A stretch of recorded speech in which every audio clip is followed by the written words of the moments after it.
Good afternoon, ma'am, and welcome to Education Post COVID-19. Can you give a small introduction about yourself?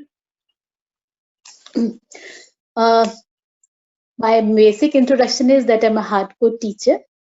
My association with school education is from the last 36 years. And Great. I'm an author with one of the publication, and I've authored 36 books so far.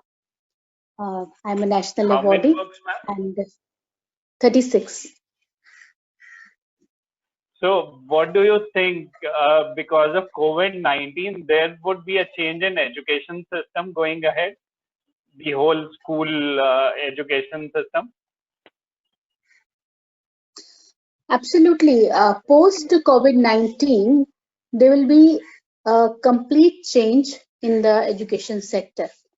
See, presently, if we see, our education system is such that there are two players, the parents and the teachers, and both are working for the children.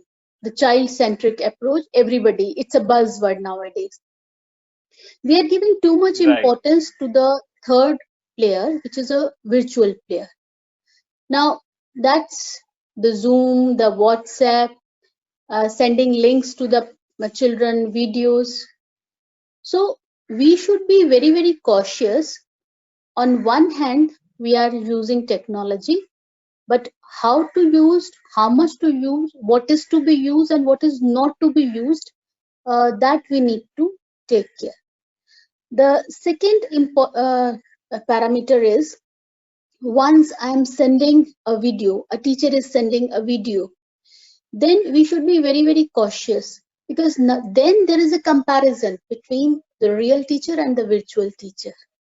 Taking it further, how are you continuing education in your school during these times? At the moment, my students, they are from the primary department. So we are not having the online classes, to be honest, because I feel it's criminal to make the child sit in front of the screen for a long time. So we are sending short videos designed by our teachers, or the craft classes, dance classes, music classes. The short videos are being forwarded to the children along with the worksheet that we are forwarding to the children, and we are getting the responses. However, on the other hand, in the education sectors, when I'm dealing with in my professional field, professional circle, we are interacting online. Because I see, I have some nieces and nephews who go to school, and they are having online classes on Zoom, and then teacher mutes them all and goes on teaching. So I don't know how effective it is. That is why I really liked when you said that you are conducting no online classes. Instead, you are sending some short videos and all. So, which to me is much more effective than, live teaching, which is happening in most of the schools. How do you plan to make it more learner-centered in this scenario? Who understands the difference between the curriculum and the syllabus and the books. For them, it's not at all a difficult task. Children, you would have observed, children know multiplication, addition, but they always have the issues with the statement problems, the word problems in mathematics, as we say. Absolutely. So similarly, the children, those who teachers, somehow we feel that they are completing the chapters, whereas with the understanding is, you can say, a little difficult. Even if they understand, expression is a little difficult. So at the moment, our target is that their thinking skills should be enhanced, and they should have a command over language. They should learn, understand the vocabulary, be it mathematics, be it science or social science. So that's the take at the moment. So you are absolutely spot on, ma'am. This is what I say, that even for mathematics, if you understand the language properly, English properly, half the maths is taken care of, because maths is more in language. And recently we have come up with a book called The Language of Mathematics in this field. One subject which you want to introduce in your school, which is not offered by the board, and which you feel is very important for the children to learn and understand and take on in their life. One subject which is, I don't say that it's not existing, but it's very less schools where I have heard about it. The personality development lab or the thinking lab. This Atal lab has given some scope for the schools or the children to think critically. But when I see the work, it's more or less a cosmetic effect. But of course, if in the real sense the time is being allocated for the thinking lab or the personality development lab, it will be a good hit.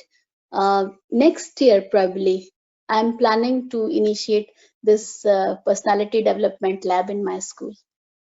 Ma'am, this is one of the very important subjects going ahead, I think. And you talked about ATL's Atal Tinkering Lab. My experience is that in most of the schools, they are either non-operational or they are not fully utilized. So, very true.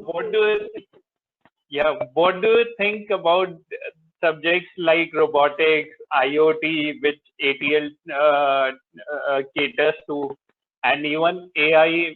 These are very important subjects for the future. So how do you plan to, Masam, take them on in your if I talk about the artificial intelligence, I think every day we are using artificial intelligence in our homes.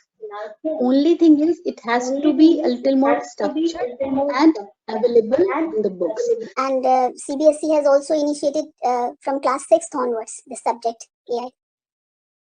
Right. So Beautiful. Just one more question. Your advice to your counterparts across India. My first advice is definitely there is too much of the talk about fees and the salary. I think this is the time which is, even I am also worried about it, but something we called almighty. So this is the word we must keep in our mind, and we should leave the things to the bureaucrats, what they'll be doing after putting our word forward. It should not be day in and day out talking about this. My second advice is to some of those educators, those who are using it as a marketing stunt, this video, that video, I mean, they must stop it. And thanks for such sound advice. And thank you, ma'am. It was a pleasure talking to you, and it's always nice to hear such experienced people and wisdom coming from you. Thanks a lot, ma'am. You're most welcome, Mosam, and look forward to see you soon. Let this lockdown be over. I really enjoyed talking to you. Thank you. Sure. Thanks a lot, ma'am. Pleasure is mine. Bye-bye. Thank you.